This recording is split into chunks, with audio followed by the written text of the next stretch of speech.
ကိုအတွေ့အကြုံလေးပေါ့နော်ဒီနေ့ကအာဂါသကုဏ္ဍလေးနေနဲ့ချိန်တယ်ပြီးရင်တရားနဲ့ပတ်သက်လို့လမ်းချိန်တာဆိုတော့လေဟုတ်ကဲ့ဒီချိန်ပထမအတွေ့အကြုံရောက်ပထမတော့ဒီချိန်ကစချိန်လိုက်တဲ့ချိန်မှာညီမရဲ့ဟိုပါပေါ့တိမ်နေပေါ့နော်ဒီချိန်တော့တိမ်ညီမအဖြူရဲ့ရွှေရောင်ရဲ့ရောပြီးတော့လေအဲ့လိုတကူလုံးအပြန့်သွားတာတွေ့လိုက်တယ်ပြီးတော့ဒီချိန်ထူးခြားတာအဲ့ရွှေရောင်မွေးလေးကညီမတွေ့လိုက်တယ်တီလိုလာတာချက်ညီမတွေ့တာပေါ့နော်ဒီလိုလာပြီးတော့ဒီလိုအတူတူတွားကြတာအဲ့ဒါလေးညီမတွေ့လိုက်တယ်ရွှေရောင်မွေလေးနဲ့ဟိုငကားကြီးနဲ့ဒီပုံစံလေးတူတယ်ဒီချက်ပုံစံလေးအတူတူပဲဒီအခုပဲဒီပဲဒီလိုလာကြတာလာပြီးတော့ဒီလိုတွားတာကိုညီမတွေ့လိုက်တယ်ဒီချက်အဲ့ဒါလေးတော့ဟိုပါပေါ့နော်တူဆန်းဆန်းအဲ့မှာကုဏလီနီကရတဲ့အဆင့်ကိုပြီးတော့လေဟုတ်ဒါအခြေခံရဲ့တာမှန်အဆင့်မြင့်မှာဘယ်လိုလုပ်ပြောလဲသူကအဆင့်မြင့်တယ်ပြီးတော့လိုဒရလို့ပါပါတယ်မလေးကောင်းလိုက်တာဒီဟန် congratulation အားရကြပါဘူးအဲ့အစကိုကလေဟိုပါပေါ့နော်ဟဲလို့ငါဒီချက်စိတ်ဆွဲနေတာမဟုတ်လားမသိဘူးပေါ့နော်အဲ့ဒါလည်းညီမအထက်အခါပြန်ကြည့်ရပါပြန်မေးမှန်ကန်တဲ့အဖြေလေးပဲပေါ့နော်ပြပေးပါဆိုအစစ်မြင့်ရလိုဒရရဲ့အဲ့နှစ်ခုတွေ့ဒီမှာကျတော့စာတန်းလေးနဲ့ထွက်တာဟုတ်တယ်ညီမတော်တော်များများစာလေးနဲ့တွေ့ဟုတ်တယ်သူအစစ်မြင့်တဲ့ level မှာစာပို့တယ်ဟုတ်အမကူဘေးနေဟောနေတယ်လို့ပေါ့နော်စာရင်းနဲ့အဲ့လိုထွက်တာဟုတ်ကဲ့ဘာမှသိလို့စရာမလိုဘူးဟုတ်ကဲ့အစစ်မြင့်တဲ့လိုဒရလေးဒီစဲအဲ့နှုတ်ကနေပြောလို့ရသလားဆိုတော့လည်းပြောလို့ရတယ်ဟုတ်ပြောလို့ရတယ်ချက်ဟုတ်ဒါဆိုရင်ဘာကျင့်စဉ်တွေကျင့်ရမယ်လို့ဘာလို့ကြတော့ညီမကျတော့ဟိုဟာတရားထိုင်တာပြီးတော့ဒီချိန်ကြည့်ခိုင်းတယ်လေဝိပဿနာလိုမျိုးထိုင်ရမှာလားဓမ္မထဆိုသူကဓမ္မထပဲထွက်တယ်ချက်ဓမ္မထလိုပဲထွက်တယ်တနေ့ကိုတနာရီပဲတနေ့အဲ့မှာ program ကပြီးသွင်းတဲ့အခါကျတော့ရလိုက်တယ်ဆိုတဲ့ခံစားချက်ရှိလားဟုတ်ရှိတယ်ဒီချက်ရှိတယ်ကိုကဒါအမြဲတမ်း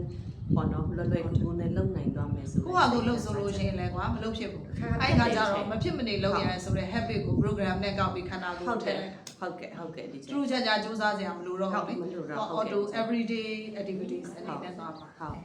အဲ့ဒီမှာနောက်ထပ်တစ်ခုကကြတော့ဘာရှိသေးလဲ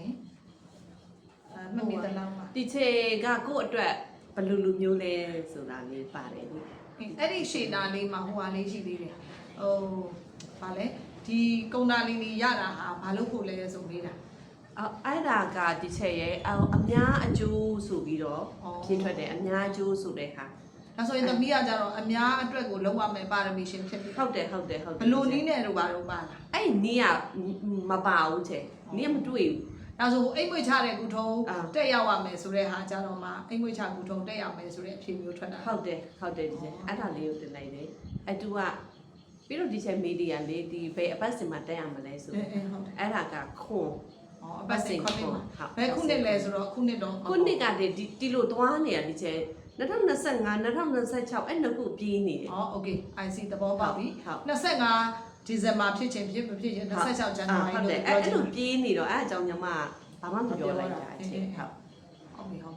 ဒါဆိုရင်အဲ့ဒီအတွက်အနှောက်အယှက်တွေပါရှိသလားဆိုတော့လည်းမရှိတော့ဘူးအဲ့ဆိုရင်ဇက်တိုက်မဖြစ်မနေအောင်မြင်အောင်တက်နိုင်တဲ့ program လေးသွင်းဆိုအကာအကွယ်လေးသွင်းရအောင်နော်ဟုတ်တယ်ချင်းပြီးတော့ teacher media လေးဒီဟာဖွင့်လာကိုအတွက်ရာတက်ပန်လားပါလားဆိုတော့ရာတက်ပန်လို့ဟုတ်တယ်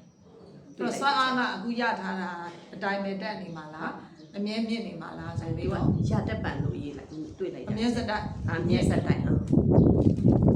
နောက်တစ်ခုကအဲ့ဒါဆိုရင်ဟိုပါပေါ့နော်ဆရာတွေဗာတွေမေးတော့လေအဲ့လိုမျိုးပဲဘယ်သူဆိုပြီးပေါ်လာဟိုဟာဒီချက်ရေးအညီမလေးတည်းတာဖုံတပားကိုတွေ့လိုက်တယ်ပြီးတော့ဝိမု ക്തി ဆိုတာဟာပဲတွေ့လိုက်တာညီမလေးအခု second session ကိုပြောနေတာအမအဲ့ဒါကိုပြောနေတာဟုတ်ကဲ့ first session မှာတော့ကိုဆက်ပြီးတော့ဒီ logic ကိစ္စတွေကိုညီဖို့သွားပြီဆိုလို့ရှိရင်ဘယ်သူနဲ့တွဲပြီးသွားမှာတော့အဲ့လိုမျိုးမေးလိုက်သေးတယ်နော်အဲ့ဒါဒီချေကကို့အတွက်ဟိုမိခင်တစ်ဖွဲ့ပေါ့နော်လမ်းညွန်ပြနိုင်တယ်ဆိုတဲ့ဟာလေးကိုအဲ့ဒါစာလေးတွေ့လိုက်တယ်အဲ့လိုမျိုးလေးဟုတ်ဒီချေကိုပဲတွေ့တယ်ကျန်တာတွေ့တယ်နောက်ဟိုကကြတော့အဲ့ဒါဆိုရင်ဘယ်လိုမျိုးစွမ်းအားတွေပိုင်လဲဆိုအဲ့လိုမျိုးမေးလိုက်တာလေဟုတ်ဘယ်လိုမျိုးစွမ်းအားတွေလဲအမကဘယ်လိုမျိုးစွမ်းအားတွေပိုင်ဆိုင်ထားတဲ့သူလဲဆိုပြီးမေးတာလေဟိုကအရာပြည့်စုံတဲ့လူလို့ထွက်တာအဲ့ဒါစာတန်းနဲ့လားဟုတ်တယ် သူကစာလူလေးပဲတွေ့တာဒီချက် ဟိုပြောချင်တာလော်ဂီရောလောကုတ်ကိုပြောချင်တာလေး ဟုတ်အရာပြည့်စုံလူလို့အဲ့လိုမျိုးတွေ့ရချက် ဟုတ်ကဲ့အခု second time ကကြတော့ဟိုတရားနဲ့ပတ်သက်ပြီးသွားအောင်တရားနဲ့ပတ်သက်တဲ့အခါသမီးကဘာကြည့်ရလဲဆိုရင်ကိုဟာဒီဘဝမှာတရားထူးရနိုင်တဲ့ပါရမီရှင်လားဆိုမေးလိုက်တော့ ဟုတ်တယ်တရားထူးရမယ်တရားထူးဆိုတဲ့စာလေးတွေ့တယ် อ๋อ ဒီချက် အဲ့လိုမျိုးဟုတ်နောက်အသက်ဘယ်လောက်မှအားထုတ်ရမှာလဲလို့ပါတော့ ဒီချက်အတက်ကဒီချက်အမှန်39လို့တွေ့လိုက်တာဒီချက်39အဲ့39ကလည်းဟုတ်တယ်ညီမအမျိုးသားဟိုဟာအရန်ဖြစ်နေတဲ့ချိန်မှာညီမအရန်ပူလောင်တော့လေပူလောင်တော့ဟိုတရားအရင်စနာလိုက်တယ်တရားတကယ်တမ်းပြောညီမအဲ့39မတိုင်ခင်တရားမနာအောင်ဒီချက်တရားမနာပဲနဲ့ညီမဘုရားရှိခိုးတာလောက်ပဲပေါ့နော်ကြံပရိပထံဒါပေမဲ့အဲ့ချိန်မှာအရန်ပူလောင်တော့အော်ငါအတွက်အေးချမ်းတဲ့ဟာဒီတရားပဲရှိတယ်ပေါ့နော်ဒီဘုရားရှိခိုးတာနဲ့မလုံလောက်ဘူးဆိုပြီးတော့ညီမအဲ့စပြီးတော့တရားနာတယ်တရားနာပြီးတော့မှတရားကိုဟိုဒီလိုပဲရိုးရိုးအာနာပါနလေးကိုနိုင်ရွက်လောက်စရှုကြည့်ရဒီချက်အဲ့ညီမအသက်39ပဲ ဟောအဲ့မှာ39လို့ ဟုတ် ဟောသမီးကအခုက39တဲ့ကြော်သွားပြီ ညီမ40နဲ့ ငါမသိဘူးစိတ်ချပါခဲ့ ညီမအဲ့ချိန်မှာလေဒီချက်တိလာငေါအသက်က45တောင်ဖြစ်နေပြီဘာဖြစ်လို့39ပေါ့နော်အဲ့လိုစဉ်းစားမစဉ်းစားနဲ့စဉ်းစားလိုက်ဒီရဲ့ဒီချက် ဒါကတော့စဉ်းစားပြမှာ ဟုတ်ဘာဖြစ်လို့လဲဆိုတော့ကိုကပေါ့နော်အသက်က40ကျော်နေပြီဘယ်39ဆိုတော့အဲ့နောက်မှဟုတ်တယ်ညီမတကယ်တမ်းပြန်စဉ်းစားအမျိုးသားတအားဖြစ်နေတဲ့ချိန်ကညီမ39မှာညီမစပြီးတော့အဲ့အာနာပါနလေးကိုစထိုင်ကြည့်ရတဲ့ချိန် အဲ့ဆိုရင်ကိုပါရမီပါတဲ့တရားနီးကြတော့သူကဘယ်လိုမျိုးပေါ့လဲ မကုတ်လို့ပဲ စာတိုင်းနဲ့ဟုတ် ဟုတ် အဲ့ကြောင့်အမထပ်နေတာလေဘုဟုဆိုတာပညာကိုဦးစီးတော်နီးဆိုတော့ပညာပြီးမုတ်တီနီးဆိုရင်အကျုံးဝင်မလားဆိုပြီးမေးလိုက်တော့ ဟုတ်တယ်မန်တယ်လို့နော်မန်တယ်လို့ဖြေရချေ ဟုတ်တယ်ဟုတ်တယ် အဲ့တကယ်တမ်းနေညီမဝိမု ക്തി ရလို့မတိဘူးချေ အမဟာတည်တာလေ ညီမမတိဘူးအဲ့ဒါဘာဖြစ်လို့ဒီစာလေးလဲငါလည်းမတိဘူးပေါ့နော်အဲ့ဒါကိုတွေးတဲ့အတိုင်းပဲဖြေလိုက်တာချေ မိုးကုတ်လို့ပြောရင်မိုးကုတ်စီကိုရောက်သွားတော့မှာလေ ဟုတ်ကဲ့ မိုးကုတ်မှာပါသူကမိုးကုတ်ရဲ့အဓိကတော့ချက်ကပညာကိုအခြေခံတော်နည်း ဟုတ်ကဲ့ဒီချေ တဲ့အေးဆိုရင်ဝရိယကိုအခြေခံတော်နည်း ဟုတ်ကဲ့ အဲ့လိုမျိုးတယောက်တစ်မျိုးစီလေ ဟုတ်ဟုတ် အဲ့ဒါမျိုးဆိုတော့အဲ့ဒါကိုသေချာမေးရတာ ဟုတ်ကဲ့ဒီချေဟုတ် လွဲသွားမှာဆို ဟုတ်ကဲ့ဒီချေ မိုးကုတ်မှာတော့မယ်ဟိုကဆိုကတော့မဆိုင်လို့ဖြစ်နေပါ ဟုတ်တယ်ဒီချေဟုတ် အဲ့မှာဟောမဲ့ဆရာတော်တွေပါလေကြတော့ဘယ်လိုသွားတွေ့ ဆရာတော်ကညီမအဲ့ဖုံဖုံမဲတွေ့ရဒါပေမဲ့ ဘုန်းကြီးမမသိတယ်ဘယ်သူလဲလို့ ဟုတ်တယ်ဒီချေအဲ့ဖုံဖုံနဲ့ဝိမု ക്തി ဆိုတဲ့ဟာနှစ်ခုအဲ့လိုတွဲတွေ့ရအဲ့လိုတွဲ အဲ့တော့မှအမဝိမု ക്തി နဲ့ပတ်သက်ပြီးတော့ဟောတဲ့မြဆရာတော်တွေကမိမိနဲ့သက်ဆိုင်တာလားဆိုတော့ ဟုတ် သက်ဆိုင်တယ်ဆိုပြီး ဟုတ်ကဲ့ ဟုတ် ဟုတ် တာ နော် နော်နောက်ဟိုတရားကြတော့sorry စီးပွားရေးနဲ့ပတ်သက်တာဆက်သွားတော့ စီးပွားရေးကဒီချက်ရဲ့အဲ့ညီမလေးဟိုပါပေါ့နော်တချို့ဟာလေးကိုတွေးထားတာလေးတွေလည်းရှိတယ်ပေါ့နော်ဟိုကိုပြစ်ချင်တာလေးတွေလည်းရှိတယ်ပေါ့နော်အဲ့ဒါနဲ့ကြည့်တော့ဒီချက်တော်နဲ့မမြင်ဘူးနောက်ပိုင်းကျတော့စိန်ပွင့်လေးတွေလေးဒီချက်အများကြီးပဲစိန်ပွင့်လေးတွေအများကြီးပဲပေါ့နော်အဲ့ဒါလေးကိုတွေးလိုက်တယ်ရှင် အဲ့တော့မှစိတ်အကြောင်းပဲလောကမှာလားဆိုအမကိုမေးပေးတာ ဟုတ်တယ်ဒီချက်အလိုလိုဟိုပါလေသူဟာလူရောက်လာလိမ့်မယ်ဆိုပြီးတော့ဒီချက်ဟုတ် အမတို့အိမ်မှာဘာတွေ့လဲဆိုတော့စီးပွားရေးလုပ်ငန်းလုပ်ချင်အဆောင်ရှောက်ကလည်းလိုတာလေ ဟုတ်ကဲ့ ညီမလေးနဲ့ပတ်သက်တဲ့အဆောင်ရှောက်တွေညီမလေးကိုတိုက်ရိုက်ဆောင်ရှောက်နိုင်အောင်ဆိုအနီးကခေါ်လိုက်တာ ဟုတ်ကဲ့ ဘယ်လောက်ကြွာလာတွေ့လဲ ညီမကတော့ဟိုဟာအာယုံထဲမှာနှစ်ပါးပဲတွေ့ရချင်ဟိုဒီချေစပြီးတော့ဒီခန္ဓာကိုယ်ကလေးညီဖွင့်တဲ့နေ့နဲ့တူပဲဒီချေတူပဲအဲ့နှစ်ပါးပဲတွေ့ရချင် အင်းပေါ့တို့အနီးကဆောင်ရှောက်မှုရသွားပြီဆိုတာအရင်ပြီးသွားတာ ဟုတ်အဲ့နှစ်ပါးပဲတွေ့ရချင် အင်းပေါ့ကျန်တဲ့ဟာကိုရှိကိုစီးပွားရေးတွေဇက်တိုက်ကောင်းတဲ့နည်းနဲ့ငွေကြေးစီးကြောင်းတစ်ခုဝင်လာဖို့ဆိုတာပြောလိုက်တော့မြင်ရလား မြင်ရတယ်ချက်မြင်ရတယ်ပထမဟိုလိုမျိုးတွင်းနေထဲမှာလေအဲရွှေတွေပေါ့နော်ရွှေတွေအများကြီးပဲအဲ့လိုမျိုးလေးတွေတွေ့ခဲ့ချင်ပြီးတော့ကြောက်တံပဒံများတွေတွေ့တယ် တေးကြပြီတောက်တယ်ဗရန်ဒါနဲ့ရွှေတွေ လုံးဝမမြင်ဘူး လိုက်ပြီ ဆွေမျိုးတွေပါတော့လားဆွေမျိုးတွေမလို့လာတွေ့တာငယ်ချင်းမဟုတ် ဟုတ်တယ်နော်ချက် အဲ့ဒီမှာသိချင်တာကလေကိုကအခုဆိုရင်တော့ဒါနောက်ဆုံး session ပေါ့ ဟုတ်ကဲ့ first session ပေါ့ဒီပထမအကြိမ်မယူခင်နဲ့အခုရဲ့စိတ်ရဲ့ကွာခြားချက်ကိုဘယ်လိုသွားတွေ့လဲ စိတ်ရကွာချာချက်ဆိုပထမဦးဆုံးကအရန်ငိမ့်ချမ်းတယ်ဒီချက်ရဲ့ဒီချက်နဲ့ before နဲ့ after ကိုမှရှင်းတာ အဟိုက လုံးဝမယူခင်အနေထားကနေခုအချိန်အထိမှာ ဟုတ်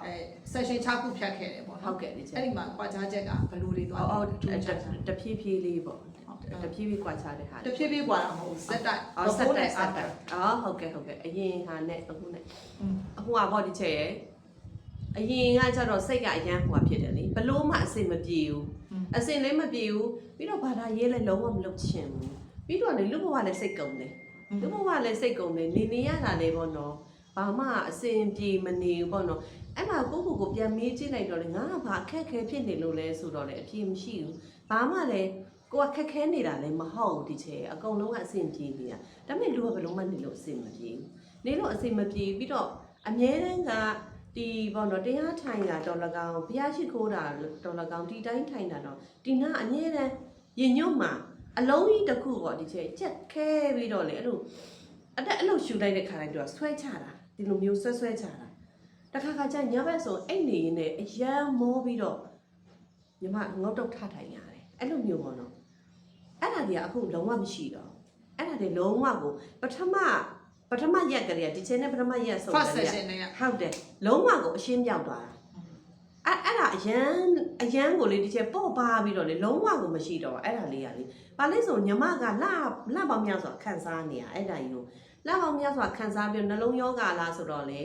သွားပြီးတော့ဟိုကစစ်ဆေးတဲ့ခါကျနှလုံးယောဂလည်းမဟုတ်ဘူးဟိုဆရာဝန်ကလည်းနှလုံးနဲ့ပတ်သက်ပြီးဘာဆိုဘာမှမရှိဘူးပေါ့နော်အဲ့ဒါနဲ့ဘယ်ယောဂဖြစ်မလဲဆိုတာကိုယ့်ဟာစိတ်ပူတာလည်းပါတာပေါ့ဒီချက်ရဲ့ဒါပေမဲ့ဒီချက်နဲ့အဲ့မှာပထမအချိန်တွေ့ပြီးကြတဲ့အဲ့ဒါကြီးလုံးဝအရှင်းပြောက်သွားဘာမှမရှိတော့အခုဆိုရင်ဒီလိုဝင်လေထွက်လေကိုသူကအေးဆေးပဲရှူလို့ရနေအရင်တော့ကဒီချက်ဖြည်းဖြည်းလေးအသက်ရှူတာမရဘူးမတိဟိုကလေခန်းစားပူးတဲ့လူကတော့တိမှာပေါ့နော်ဒီချက်သူများပြောသူများအံ့ဩလိမ့်မယ်ဒီလိုရှူရဒီချက်ဒီလိုလေးရှူတာညီမမောတယ်ဒီလိုမျိုးဓာကြီးကလေဒီလိုဆွဲချတယ်လို့မျိုးပဲအဲ့ဒါပေါ့နော်အမြဲတမ်းဓာကြီးအတွက်ကိုစိတ်ကလည်းအမြဲညစ်နေရတယ်ညစ်တယ်ပြီးတော့ဟိုပါပေါ့နော်ဘာယောဂများဖြစ်မလဲဆိုတဲ့စိတ်လေးနေပေါ့ဒီချက်ရဲ့နေ့စဉ်နေ့တိုင်းအဲ့လိုလေးဖြတ်ကြော်နေရတာပေါ့ခုဒီချက်နဲ့တွေ့ပြီးတော့အဲ့ပထမတစ်ချိန်ကလေးကသူကအပီးပဲလုံးဝကိုမဖြစ်တော့တာအဲ့ဒါတော့အရန်ထူးခြားတယ်ပေါ့ဒီချက်ပြီးတော့စိတ်ကလည်းလုံးဝကိုလေပျော်ရွှင်လွတ်လပ်ပေါ့ပါနေတာဘာလေးဖြစ်အကုန်လုံးလက်ခံနိုင်တယ်ဘာပဲလာဘာမှမကြောက်ဘူးပေါ့နော်အဲ့စိတ်လေးကလည်းဒီအတွင်းထဲမှာကရှိနေရဒီချက်ဟိုလိုအပေါ်ရမဟုတ်ပဲနဲ့လေဒီချက်တကယ်ကိုလက်ခံနိုင်တဲ့အနေအထားကိုပြတ်သွားတာပေါ့နော်အဲ့လိုပြောင်းလဲမှုတွေကတော့ပြီးတော့အရန်အေးချမ်းတယ်ပြီးတော့ခန္ဓာကိုယ်ကဒီချက်ပြောရရင်လေလူကလေလွင့်နေတယ်လို့ပဲလမ်းလျှောက်ကပေါ့ပါနေတယ်ဟိုဘာလဲဆိုတော့ညီမအရင်တော့လူကလေထိုင်းမိုင်းနေတာလူကလည်းအရန်ထိုင်းမိုင်းနေစိတ်ကလည်းဘလို့မှစိတ်မကြည့်တော့ကလေးတွေမှာပဲတော်တော်နေတာပေါ့ဒီချက်အဲ့လိုမျိုးဘာမှလည်းမလုပ်ဖျားစင်ရှိလဲလေဟိုစိတ်ကတိရတိလားငါမလုပ်လို့မရအောင်လေလုပ်ကိုလုပ်ရမှာဒါဖျားစင်ရှိမရောက်တဲ့နေ့လေရှိရဒီချက်အဲ့လိုမျိုးအခုကတော့အဲ့လိုမဟုတ်ဖျားပြက်လို့မရဘူးဆိုတဲ့စိတ်ပေါ့နော်ပြက်လို့မဖြစ်ဘူးပေါ့နော်ဒီအလုပ်ကကိုယ့်ပေါ့နော်ဒါကကိုယ့်အတွက်အားကိုးရပဲဆိုတဲ့စိတ်လေးကနေဒီချက်လုံးဝဒီချက်မှာအစတုန်းကတော့မဟုတ်ဘူးဟိုပြက်ပေါ့ဒီချက်အပြက်ခံလိုက်တယ်အခုကအလိုမဟုတ်တော့အပြက်ခံလိုက်တယ်အရင်တုန်းကတော့ကိုကအရန်ကိုပေါ့ပါတယ်စိတ်လေးကအေးချမ်းနေပေါ့နော်ဒီချက်နော်အခုနဟိုညီမအပျော်ဆုံးကတော့ဒီထဲမှာခံနေတဲ့အလုံးကြီးကလုံးဝမရှိတော့အရန်ဒီချက်ရခံစားတော့တိတယ်ဒီလားဒီအလုံးကြီးကလေတော်တော်လေးကိုဘာလေးမသိရင်အောက်လန်းလုံးဘာလိုပေါ့ဒီချက်ရခုဒါမင်းလေဆရာသမားတွေစီလည်းမသွားရဲဘူးလေနော်ဟိုဆရာလူမျိုးတွေလည်းကိုမတိတဲ့ခါကြတော့လေအဲ့ဒါကြောက်နေတာပေါ့ဒီချက်အဲ့ကြောင့်ဆုတောင်းခဲ့တယ်ညီမလေးကို့ဘောနော်တကယ်ဘောလမ်းညွန်ပြတာပေးနိုင်တဲ့ဆရာဓမ္မကောင်းနဲ့တွေ့ပါစီဆိုပြီးတော့အဲ့လိုအများအားနေ့စဉ်ဆုတောင်းတယ်ဒီချက်နဲ့ဆုံးခဲ့ရတယ်ဒီချက်အခုလေဟိုဘာပဲပြောဒီချက်ကကို့အတွက်တော့အရာပဲအရာပဲအဲ့တော့လေကုန်ကြစိတ်တွေနဲ့ပြန်ရှင်တဲ့အခါကိုရတာဟုတ်တက်တယ်လို့ထင်သလားဒါမှမဟုတ်ကုန်သွားတဲ့ငွေကပြန်ရတာလားပေါ့နော်ကုန်သွားတဲ့ပတ်စံထက်ကိုရလိုက်တဲ့အရာဒီချက်ဟိုပါပေါ့နော်မပြောပြနိုင်အောင်ပို့ပြီးတော့တန်ဖိုးရှိတယ်လို့ညီမကတော့အဲ့လိုခံယူတယ်ဟုတ်ကဲ့ပါညီမခံယူချက်အမကလေဟိုဒီအားလေးရိုက်တယ်ဆိုတာလေလူတွေကတော့ကြော်ညာတယ်လို့ထင်မှာပေါ့နော်ဟုတ်တာပေါ့ကြော်ညာမှလူသိမှာပေါ့ဒါပေမဲ့ဘာအတွက်ကြော်ညာတာလဲဆိုရင်ကိုယ်စီမှာလူများကိုကြော်ညာတာမဟုတ်ဘူးဒီမှာလေးဆိုကိုယ်တိုင်ရတဲ့အတွေ့အကြုံဟာသူများကိုဒါနဲ့တစ်ထပ်တည်းသိအောင်ပြောပြဖို့ဆိုတာ စကလုံးမရှိ ဟုတ်ကဲ့ တခုပဲလွတ်မြောက်သွားတယ်ပေါ်ပါသွားတယ် ဟုတ်ကဲ့ တကယ်ကိုပဲထိုက်တန်တယ် ဟုတ်ကဲ့ ကိုဖြစ်ချင်တာတွေအားလုံးဖြစ်တယ်ဒါဒီဟာပဲပြောစရာရှိတယ်ဒါနဲ့အလားတရင်တန်တာမရှိဘူးအဲ့မဲ့ကိုလိုပဲသူများကိုရစေချင်လို့ဒါပြောပြတာပေါ့နော် ဟုတ်ကဲ့ သူများကိုကုသိုလ်လုပ်ပြီးတော့ကြော်ညာတော့ကြော်ညာပဲ ဟုတ်ကဲ့ ငွေကုန်ကြေးကြဖြစ်စေချင်လို့ကြော်ညာတာမဟုတ်ဘူးလူများချင်လို့မဟုတ်ဘူးကိုကောင်းသလိုသူများကိုကောင်းပါစေဆိုတဲ့စေတနာနဲ့အလှပြုတာ ဟုတ်ကဲ့ဒီချက် အဲ့လိုမျိုးဆိုတော့နောက်လာမဲ့သူတွေများရှိခဲ့တယ်ဆိုရင်သူတို့ဘယ်လိုများပြောပြချင်လဲပေါ့နော် ဟိုဟာပေါ့နော်ဘာပဲပြောပေါ့နော်ဒီပတ်စံကိုမမြင်မဲနဲ့ပေါ့နော်ဒီအခုဒီချက်စီကရမယ်အရာတွေကဘလို့မှဒါမှဖြတ်လို့မရဘူးဆိုတဲ့အကြောင်းလေးကိုပေါ့နော်ညီမတော့ပြောချင်တယ်ချက် ဟုတ်ကဲ့ပါ ဟုတ်ကဲ့ ကျေးဇူးတင်ပါတယ် ဟုတ်ကဲ့ညီမလည်းကျေးဇူးများတင်ပါတယ်ချက် ဟုတ်ကဲ့ပါရှင်